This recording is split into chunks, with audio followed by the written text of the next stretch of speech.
Hello everyone, welcome back to my channel with another video.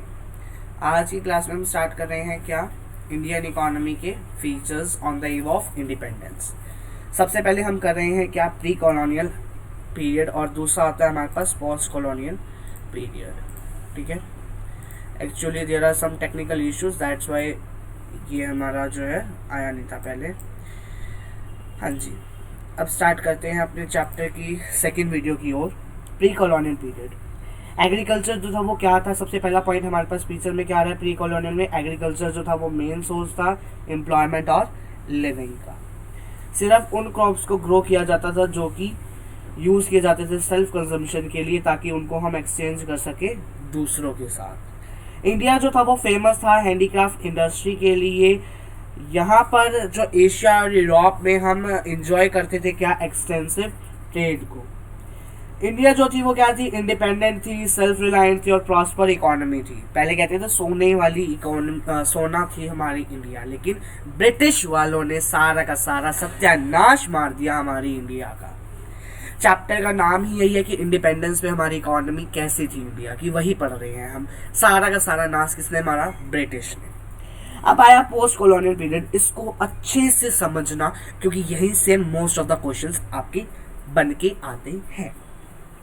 पहला आता है हमारे पास स्टैग्नेंट इकोनॉमी। स्टैग्नेंट इकोनॉमी की डेफिनेशन वो 1 मार्क में आपसे पूछ सकता है, तो इसको अच्छे से याद कर लीजिए।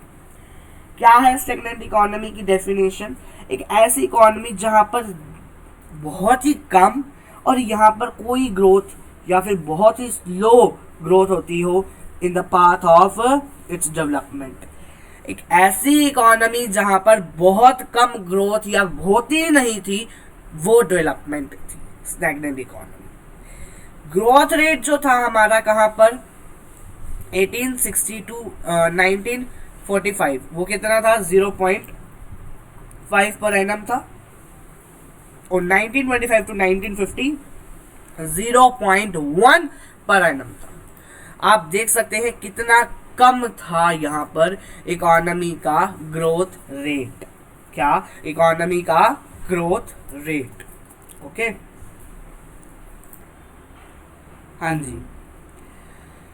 रीजंस क्या थे इसके? रीजंस ये थे कि यहाँ पर कोई भी इंडस्ट्री नहीं थी, पीपल एजुकेटेड नहीं थे, वो रूरल एरिया में रहते थे, कोई जॉब अपॉर्चुनिटी वहाँ पे नहीं थी।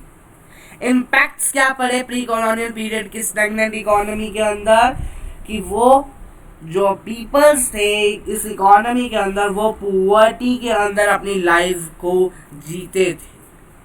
अब तो बहुत कम पुअर्टी रही है, लेकिन पहले मोस्ट ऑफ द 90% जो थे पुअर्टी के अंदर जाते थे लोग, लेकिन अब 25 to 30 आई थिंक सो है इसकी पुअर्टी लाइन। कंडीशन थी वो क्या थी, मिजरेबल, लो थी, बहुत ही बुरी थी। वो स्टारवेशन और एपिडेमिक्स, ये स्टारवेशन और एपिडेमिक्स क्या है सर, ये डिजीजेज हैं, इनकी प्रॉब्लम को उनको फेस करना पड़ता था। बात समझ में आई? सेकंड आया हमारे पास बैकवर्ड इकोनॉमी। क्या थी वहां पर, बैकवर्ड इकोनॉमी थी। इसकी भी 1 मार्क में डेफिनेशन आ सकती है, तो इसे भी याद कर लीजिए। जब हमारी पर कैपिटा इनकम पीपल की कम होती है उसको हम क्या कहते हैं, बैकवर्ड इकोनॉमी कहते हैं। 1947 टू 1948 में कितनी थी वो, 230 थी। क्या थी, 230 पर कैपिटा इनकम कितनी थी, 230 थी।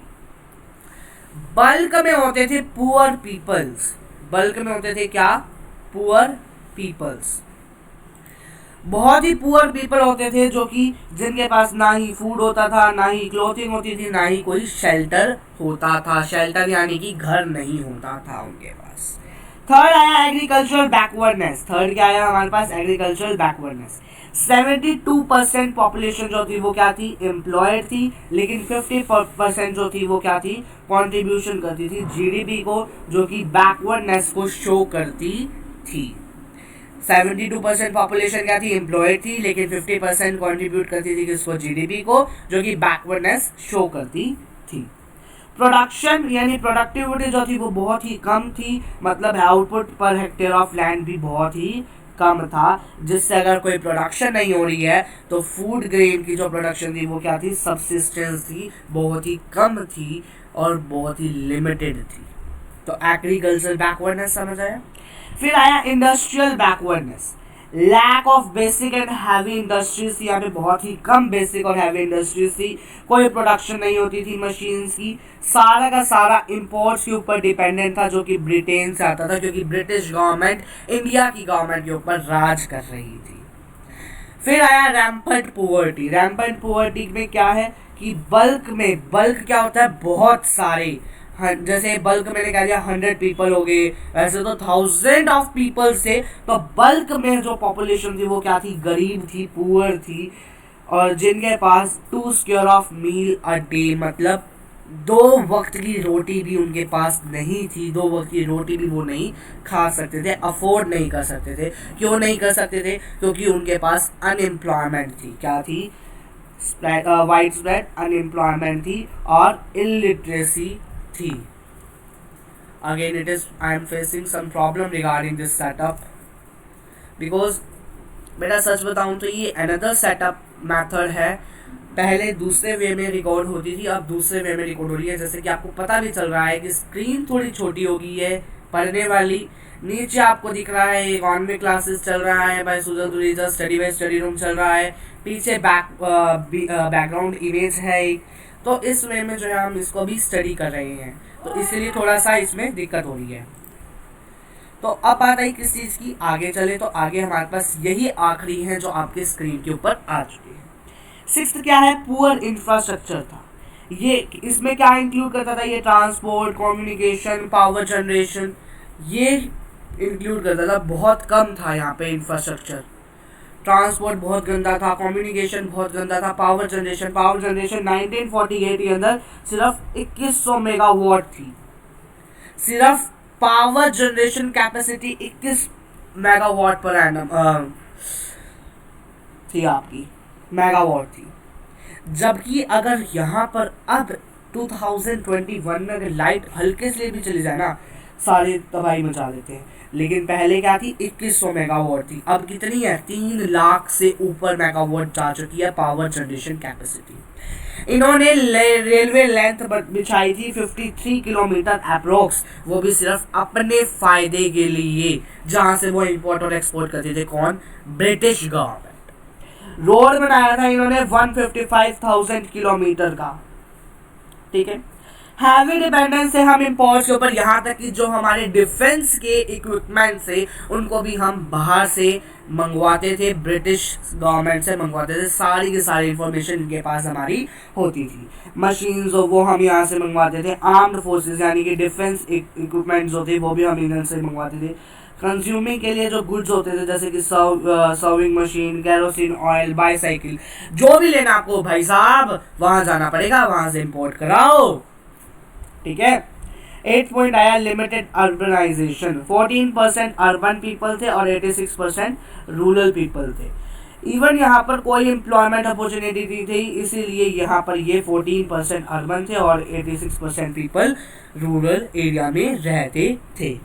फिर आया सेमी फ्यूडल इकोनॉमी थी। इंडियन इकोनॉमी जो थी नाइदर होली फ्यूडल भी नहीं थी, ना ही कैपिटलिस्ट इकोनॉमी थी। वो क्या थी, एक मिक्स्ड इकोनॉमी थी। आप 11th में पढ़ के आए थे, चैप्टर नंबर 1 में भी शायद मैंने पढ़ाया था, चैप्टर 2 में पढ़ाया था आपको कि मिक्स्ड इकोनॉमी, कैपिटलिस्ट इकोनॉमी, वो सारे बताए थे ना, तो उसमें बताया था मैंने मिक्स्ड इकोनॉमी क्या होती है, ठीक है ना। क्या थी हमारी एक इंडिया मिक्स्ड इकोनॉमी थी, या तो वो सेमी फ्यूडल इकोनॉमी थी। फ्यूडिस्टिक इकोनॉमी क्या होती है, उसमें फ्यूडिस्टिक इकोनॉमी जो थी वो लैड कर देती थी किससे, लो प्रोडक्टिविटी से, और लो प्रोडक्टिविटी से क्या होती थी, बैकवर्डनेस होती थी। फ्यूडल इकोनॉमी क्या करती थी, लो प्रोडक्टिविटी करती थी, जिससे बैकवर्डनेस हो जाती थी। कैपिटलिस्ट इकोनॉमी थी, कॉलोनियल इकोनॉमी थी, कैपिटलिस्ट तो थी नहीं। कॉलोनियल इकोनॉमी में क्या था, इकोनॉमी जो है वो एक्सप्लॉइट करती थी इन वेज में। क्या वेज है उनको स्टडी करेंगे, सिर्फ 3 वेज है उसको स्टडी करते हैं। हैवी टैक्सेस जो थे वो डोमेस्टिक इंडस्ट्री के ऊपर लगा देते जाते थे, जिससे कि इंडियन जो थे उनको फोर्स किया जाता था ताकि वो क्या कर सके, ब्रिटिश गुड्स को बाय कर सके, परचेज कर सके, ठीक है।